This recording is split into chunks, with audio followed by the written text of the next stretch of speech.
Vacié mis ahorros en una almazara abandonada. Mi padre me llamó inútil. Mi hermano se rió, eres un fracasado. Una semana después, lo que encontré bajo el suelo del almacén los dejó sin palabras. Si aún no estás suscrito al canal, haz clic en el botón de suscripción y activa la campanita para no perderte ninguna de nuestras historias. Tu apoyo significa todo para nosotros. Si esta historia te parece interesante, déjale un like. También me encantaría saber de qué ciudad eres, déjanos el nombre de tu ciudad en los comentarios. Ahora, empecemos con la historia. Mi nombre es Fermín Romero, y aunque tengo 34 años, para mi familia, ese nombre sigue siendo sinónimo de decepción. Vivo en un pequeño piso de alquiler en las afueras de Úbeda, un lugar con paredes finas y muebles de segunda mano que huelen a vidas ajenas. Desde mi ventana no se ven los campos de olivos que se extienden como un mar de plata bajo el sol de Jaén, solo veo un patio interior de cemento y la ropa tendida del vecino. No es que me queje, pero es un contraste brutal con la finca de mis padres, la milenaria. Allí, el apellido Romero pesa como las piedras del viejo molino. Somos los dueños de Aceites Romero y Hijos, y para todo el mundo en esta provincia, nuestro nombre es sinónimo de éxito, de tradición y de ese oro líquido que llena las despensas de medio mundo. Mi padre, Ricardo, es un hombre forjado en el campo. Tiene las manos como cortezas de árbol y una mirada que no pide las cosas, las exige. Para él, solo hay un camino, el que marcan las raíces de los olivos. El negocio familiar.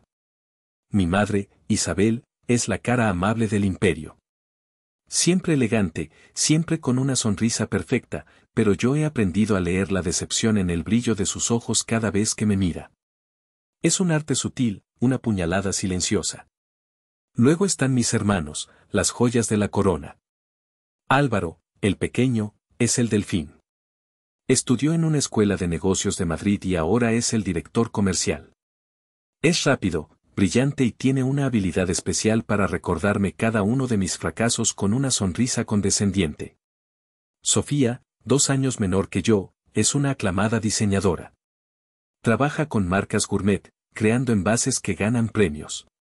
Ambos son el orgullo de mi padre. ¿Y yo? Yo soy el hijo mayor que se desvió del camino. Estudié ingeniería agrónoma, sí, pero me negué a ser una pieza más en el engranaje familiar. Quería crear algo mío. Primero fue una quesería artesanal que no duró ni 6 meses. Luego, una aplicación de turismo rural que se comió mis ahorros. Cada intento, un fracaso. Cada fracaso, una nueva capa de desprecio en las cenas familiares. Y créedme, he tenido que tragarme tantas miradas de lástima que ya no sé a qué sabe la comida sin ese amargo regusto. La llamada que lo cambió todo llegó una tarde de martes, mientras miraba una pila de facturas impagadas sobre la mesa de la cocina. El teléfono vibró, mostrando un número que conocía demasiado bien. Era Rubén, un corredor inmobiliario local con el pelo engominado y una reputación tan resbaladiza como su sonrisa. Fermín, hombre. ¿Cómo va la vida, campeón? Su voz sonaba falsamente entusiasta. Suspiré. ¿Qué quieres, Rubén? Si es para ofrecerme otro local comercial en un polígono fantasma, ahórratelo. Soltó una carcajada ruidosa. No, ¿qué va? Esto es otra cosa. Algo grande. He pensado en ti porque sé que tienes visión, que no eres como tu padre, que no ve más allá de sus olivos. Esa frase. Sabía perfectamente dónde golpear. La inseguridad, la comparación constante.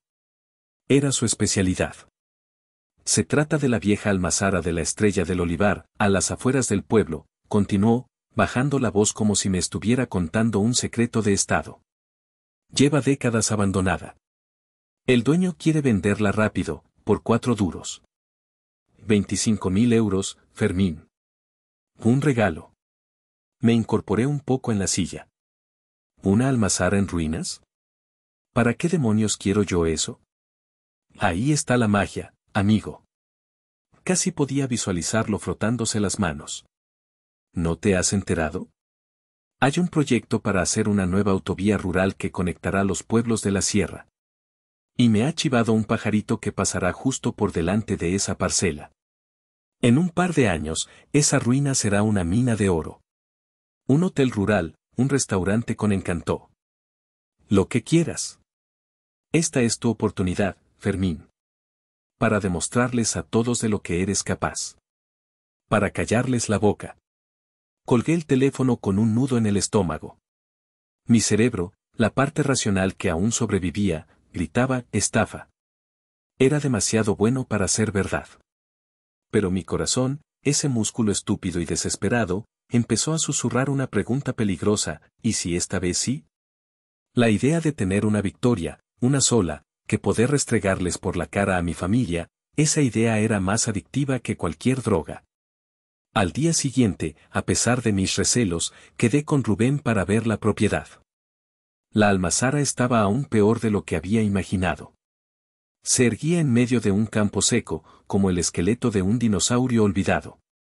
El tejado de la nave principal estaba parcialmente hundido, las ventanas eran cuencas vacías y la maquinaria oxidada se amontonaba en el interior, cubierta de polvo y telarañas. Un viejo letrero de madera carcomida, donde apenas se leía la estrella del olivar, colgaba de un solo clavo, balanceándose con la brisa como un ahorcado. «Es un desastre, Rubén», murmuré, sintiendo cómo se me encogía el alma. Él ni se inmutó. Puso una mano en mi hombro y desplegó su sonrisa más convincente. «Fermín, Fermín. No mires lo que es, mira lo que puede llegar a ser. Cierra los ojos. Imagina aquí una terraza con geranios, luces cálidas por la noche, coches de lujo aparcando. Tienes que tener visión de futuro. Los emprendedores de verdad ven diamantes donde otros solo ven piedras». Sus palabras eran un veneno dulce, diseñado a medida para mis inseguridades. Visión, emprendedor, diamantes, todo lo que mi padre decía que yo no era. Rubén siguió hablando del potencial, de la supuesta autovía, de la revalorización del terreno. Gesticulaba, pintaba un futuro glorioso sobre un lienzo de decadencia, y yo, desesperado por creer en algo, empecé a ver los contornos borrosos de su fantasía. La decisión fue una agonía. Por un lado, sabía que era una locura. Estaba sin Blanca. Por otro, la imagen de la cara de mi padre si yo, el inútil, convertía una ruina en un negocio próspero, esa imagen era demasiado poderosa. Era mi billete a la redención. Tomé la decisión más estúpida y valiente de mi vida. Llamé a Pablo, mi único amigo de verdad, el que nunca me había juzgado. Le conté una versión edulcorada de la historia y le pedí 15.000 euros, jurándole que se los devolvería con intereses. Pablo, que es un trozo de pan, aceptó sin hacer demasiadas preguntas, aunque pude notar la preocupación en su voz. Los otros 10.000 los saqué del pequeño fondo que me había dejado mi abuela, un dinero que había jurado no tocar jamás. Sentí una punzada de culpa, como si la estuviera traicionando. La firma en la notaría fue un trámite rápido y borroso. Rubén me apuraba, diciendo que había otro comprador interesado. Firmé los papeles con la mano temblorosa, le entregué el sobre con el dinero y él me dio un juego de llaves oxidadas. Al sostenerlas, un escalofrío me recorrió la espalda. Eran frías, pesadas. Eran las llaves de mi última oportunidad o de mi tumba definitiva. En ese momento, no sabía cuál de las dos cosas era. Ese fin de semana tocaba la cena familiar obligatoria en la milenaria. La idea de enfrentarme a ellos me revolvía el estómago, pero sabía que era mejor que lo oyeran de mi boca. Esperé a los postres, cuando mi madre sacó su famoso flan de huevo casero, para soltar la bomba. «He comprado una propiedad», dije, intentando que mi voz sonara firme. Mi padre levantó la vista de su copa de coñac, arqueando una ceja. «Ah, ¿sí? ¿Y se puede saber qué disparate has hecho ahora?» «He comprado la vieja almazara de la Estrella del Olivar», solté, conteniendo la respiración. Se hizo un silencio espeso, de esos que se pueden cortar con un cuchillo. Duró apenas 3 segundos, y se rompió con el peor sonido posible, la carcajada de mi padre. No fue una risa alegre, sino un sonido seco, áspero, como el de una rama al partirse.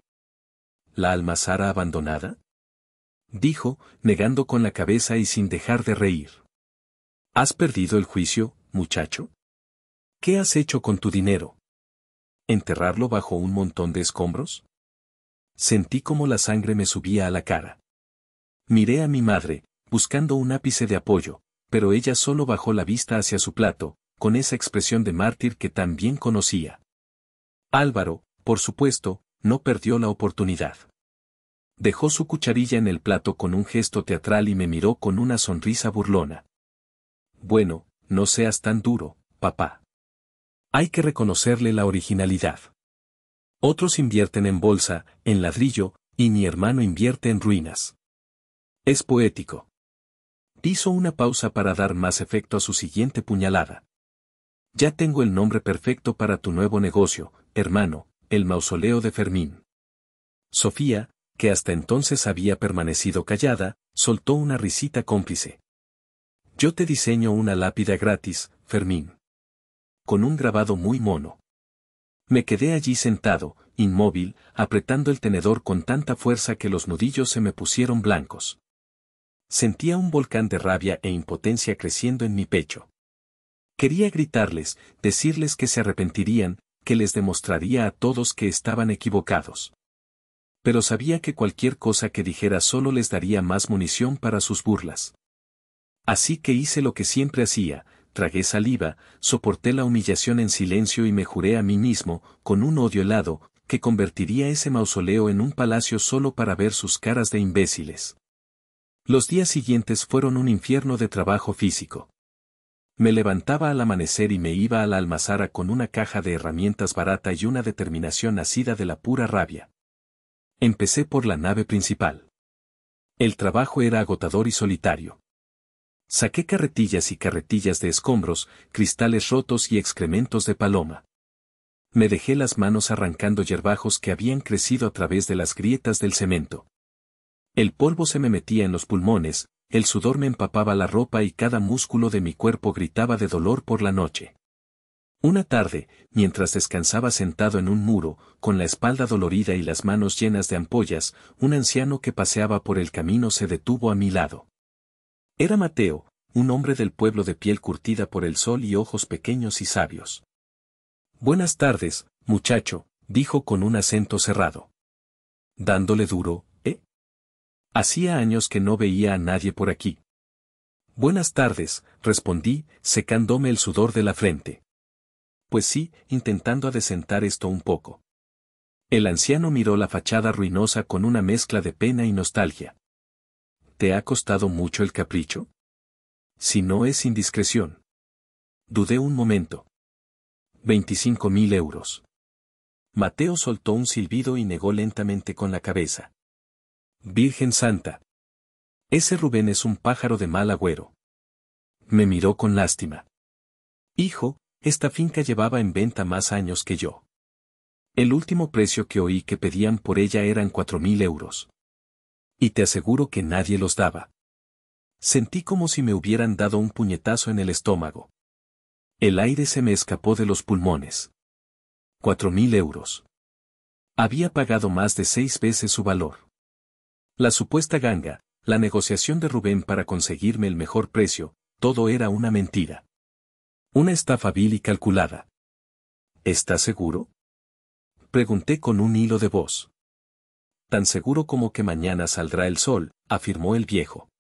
Lo siento, muchacho. Te han visto la cara de desesperado. Cuando Mateo se fue, me quedé paralizado. La rabia inicial dio paso a una oleada de humillación tan profunda que me quemaba por dentro. Saqué el móvil y marqué el número de Rubén. Sonó una vez, dos, y luego saltó una voz robótica, el número que ha marcado no existe. Lo intenté de nuevo.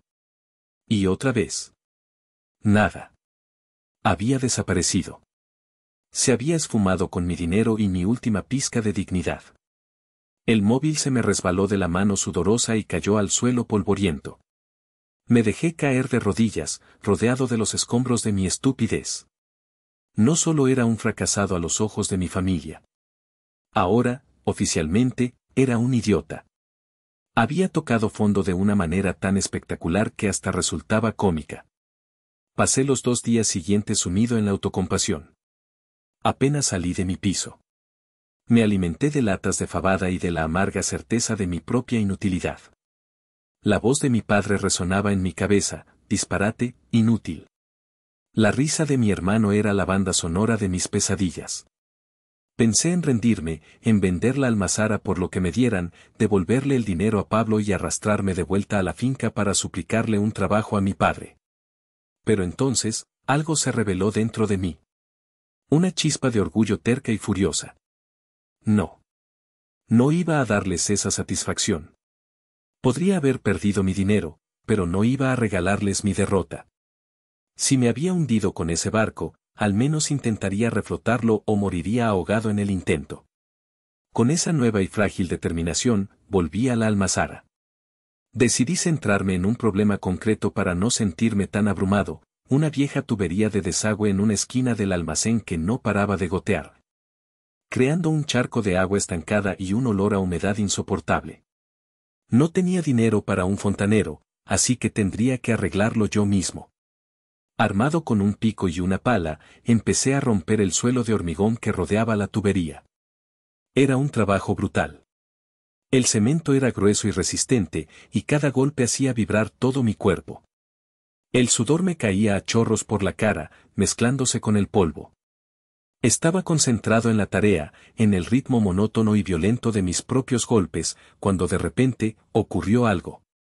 El pico no rebotó con el sonido sordo del hormigón. Se detuvo en seco, con un clank metálico y hueco que resonó en el silencio de la nave. Me detuve, con el corazón acelerado. ¿Qué había sido eso? Aparté con cuidado los trozos de cemento y mi pulso se disparó. Debajo de la capa de hormigón, no había tierra. Había una plancha de madera oscura y podrida, con un aro de hierro oxidado en el centro. Era una trampilla. Una sensación de irrealidad me invadió. Me arrodillé, limpiando el polvo con las manos.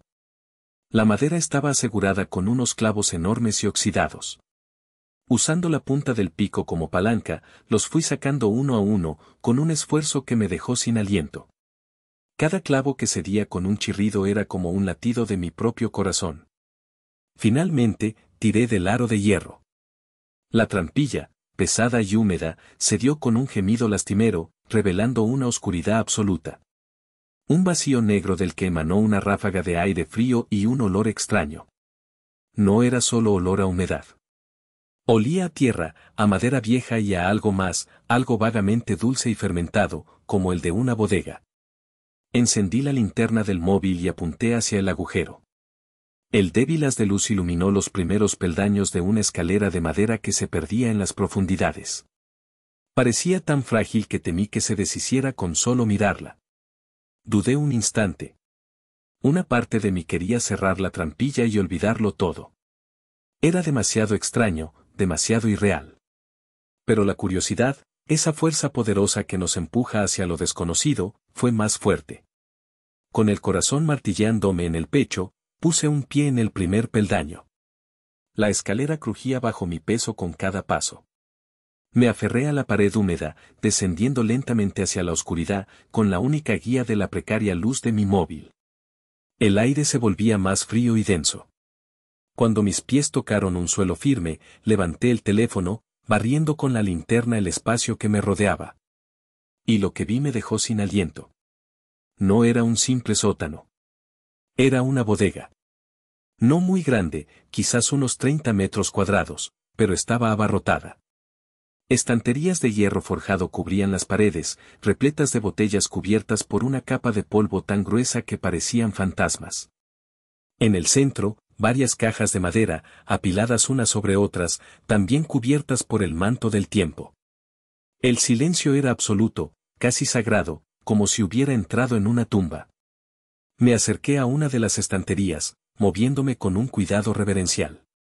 Cogí una botella. Pesaba. Con el pulgar, limpié con delicadeza una parte de la etiqueta. El papel era antiguo, amarillento, pero las letras, aunque borrosas, eran legibles. Chateau Lafite Rothschild. 1936. Sentí un vértigo. Solté la botella sobre la estantería como si quemara. ¿1936? No era un experto en vinos, ni mucho menos, pero sabía que nombres como Rothschild no eran cualquier cosa. ¿Y esa fecha? 1936, el año en que empezó la Guerra Civil Española. Mi mente empezó a funcionar a toda velocidad. Apunté la linterna hacia otras botellas. Vega Sicilia único. 1938. Chateau d'Yquem. 1937. Eran nombres legendarios, añadas míticas. ¿Qué hacía todo esto aquí, bajo el suelo de una almazara abandonada en medio de la nada? Entonces vi una de las cajas de madera apiladas en un rincón. Me acerqué y, con esfuerzo, logré abrir la tapa, que se deshizo en parte por la podredumbre. Dentro, protegidas por paja seca, había más botellas. Y junto a ellas, un pequeño cuaderno forrado en cuero, tan deteriorado que parecía a punto de desintegrarse. Lo abrí con un cuidado infinito.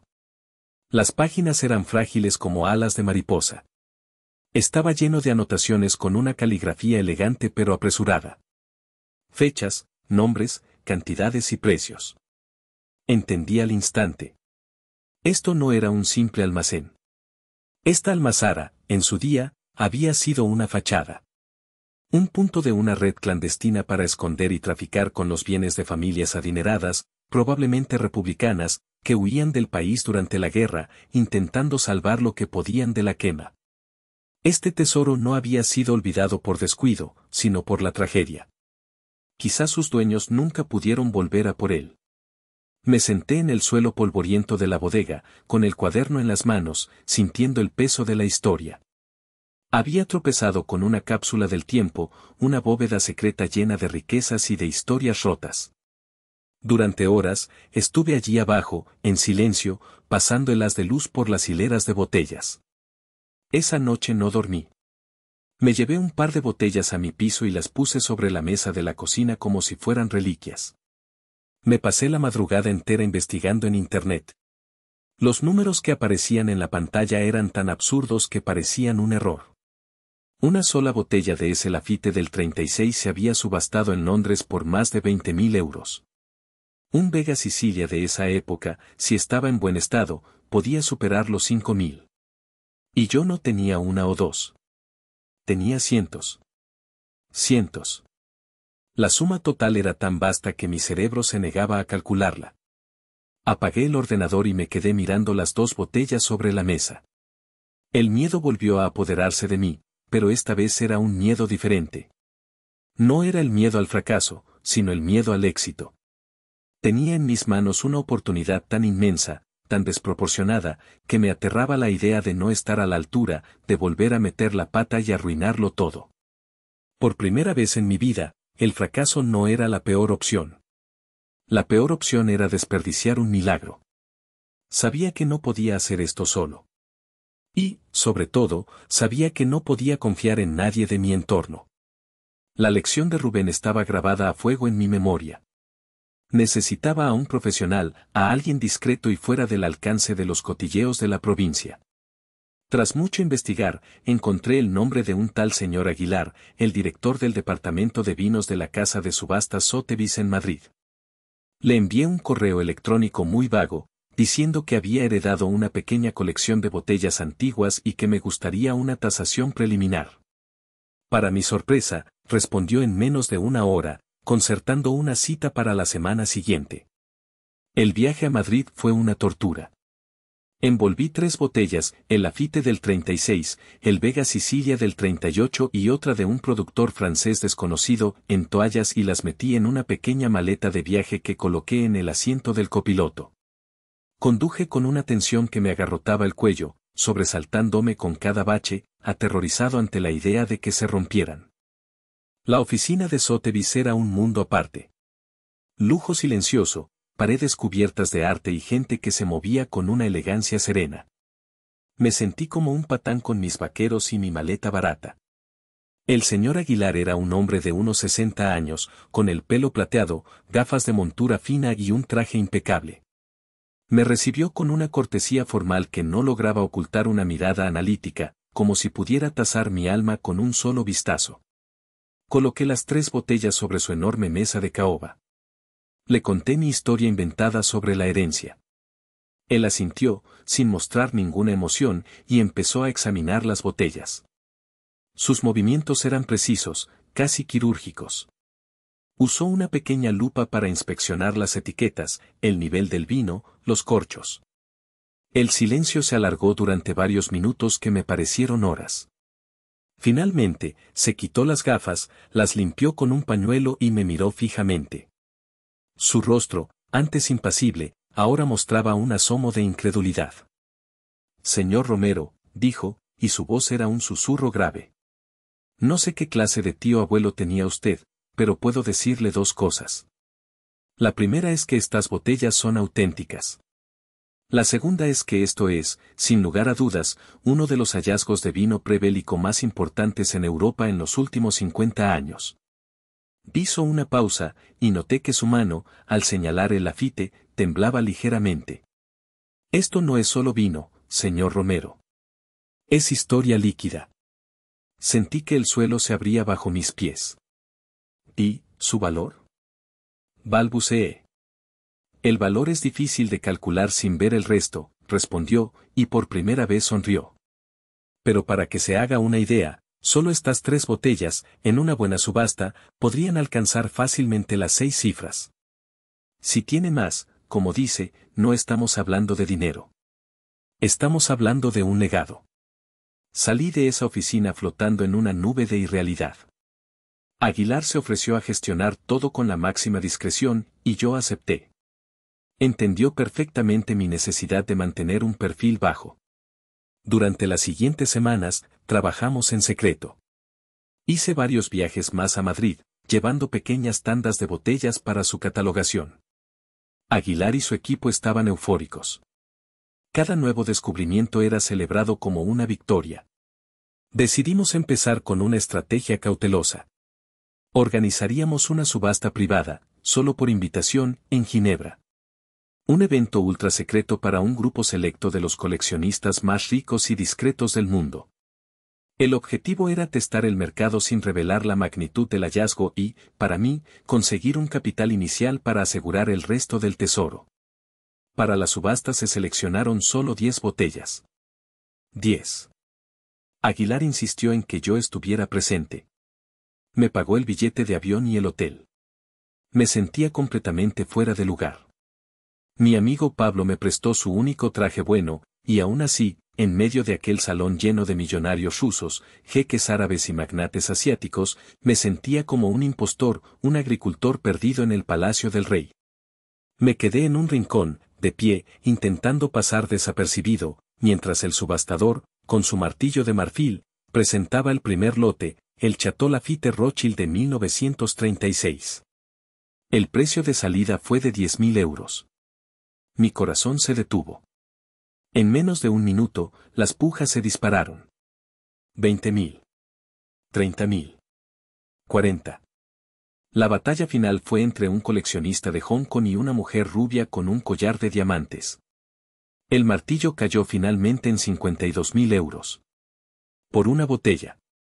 Y así, una tras otra. Cada botella superaba con creces las estimaciones más optimistas. Al final de la noche, el subastador anunció el total recaudado por mis 10 botellas, 1.270.000 euros.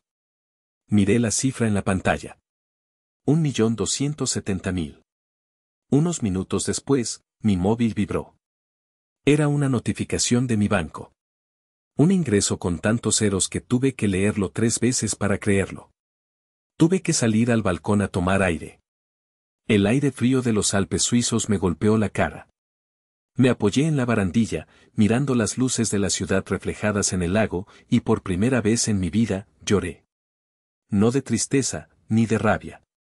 Lloré de un alivio tan profundo y abrumador que me partió en dos. Era real. Lo había conseguido. Yo, Fermín Romero, el fracasado, el inútil. Había ganado. Lo primero que hice con el dinero fue devolverle a Pablo su préstamo con un extra tan generoso que casi le da un infarto. Después, contraté una empresa de seguridad de primer nivel para proteger la almazara. Instalaron cámaras, sensores de movimiento y una puerta acorazada en la entrada de la bodega. El tesoro estaba a salvo. Como era de esperar, en un mundo tan pequeño como el de Lujo, la noticia de un tesoro vinícola de la guerra civil encontrado en un olivar de Jaén acabó filtrándose. Y, por supuesto, llegó a oídos de mi familia. La primera en llamar fue mi madre. Su voz, normalmente teñida de un sarcasmo condescendiente, ahora era un susurro meloso. Fermín, cariño, he oído algo increíble. ¿Es verdad? Estoy tan orgullosa de ti. Después llamó a Álvaro, ofreciéndome su experiencia para gestionar esa fortuna inesperada. Incluso Sofía me envió un mensaje diciendo que podría diseñar una marca increíble para los vinos. La hipocresía era tan densa que se podía masticar. El golpe final fue la convocatoria de mi padre.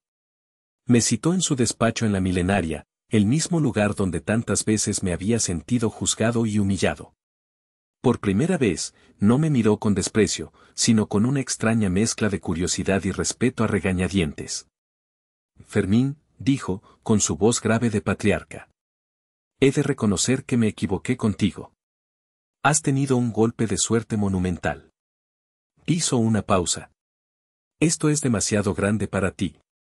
La familia te ayudará. Integraremos la Estrella del Olivar en el holding de Aceites Romero. Es lo que te corresponde. Es tu apellido. Lo miré directamente a los ojos. Y por primera vez en mi vida, no me sentí pequeño. Sentí una calma gélida. Gracias, papá. Pero no. Esto es mío. Y lo voy a hacer a mi manera. Su silencio fue más elocuente que cualquier palabra. Unos días después, cerré un acuerdo de colaboración no con mi familia, sino con Elena Vargas, la brillante CEO de Delicias de Andalucía, un conglomerado gourmet y principal competidor de mi padre. Juntos, desarrollaríamos un proyecto único en la Almazara. La afrenta era deliberada. Y fue increíblemente satisfactoria. El siguiente año y medio fue un torbellino de actividad. Vendimos parte del vino en subastas controladas, recaudando una fortuna que invertí íntegramente en mi sueño. Con la ayuda del equipo de Elena Vargas, transformamos la ruinosa Almazara en algo que nadie, y menos yo, podría haber imaginado. La inauguración del complejo enogastronómico La Estrella del Olivar fue el evento del año en Andalucía. El lugar era espectacular. Donde antes había escombros, ahora había un hotel boutique de lujo. La nave principal se convirtió en un restaurante de alta cocina, galardonado casi al instante con una estrella Michelin. Y la bodega se convirtió en un santuario.